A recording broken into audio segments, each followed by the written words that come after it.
লাল গোলাপের ভিড়ে একটাই হলো। প্রতিদিনের মতো আজও সকালে আমি চলে এসেছি গোলাপ কাটতে। দেখুন বন্ধুরা, এভাবেই কিন্তু গোলাপ কাটতে হয়। গাছের গোড়ায় খেয়াল রেখে ফুলটা আস্তে করে কেটে নিতে হয়। শুধু আমার কাঁচিটা একটু ডিস্টার্ব করছে কাটার সময়, ঠিক মতো কাটতে একটু কষ্ট হচ্ছে, তবুও ধীরে ধীরে আমি সব গোলাপ কেটে নিচ্ছি। তার পাশে দেখুন কত সুন্দর লাল গোলাপ ফুটে আছে, পুরো ক্ষেতটাই যেন লাল রঙে ভরে গেছে। কিন্তু এর মধ্যেই হঠাৎ চোখে পড়লো একটা আলাদা রঙের। এই যে দেখুন বন্ধুরা, সব লাল গোলাপের মাঝেই একটি হলুদ গোলাপ। কি সুন্দর লাগছে বলুন তো, ভিতরে মাঝে একদম আলাদা করে চোখে পড়ে যায়। প্রকৃতি সত্যি কত সুন্দরভাবে চমক দেয় না?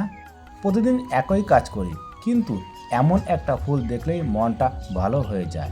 তো বন্ধুরা, আজ এই পর্যন্তই। ভিডিওটি যদি ভালো লাগে তাহলে লাইক দিন, সাবস্ক্রাইব করুন আর কমেন্ট করে অবশ্যই জানান আপনাদের কেমন লাগলো। আবার দেখা হবে নতুন ভিডিওতে।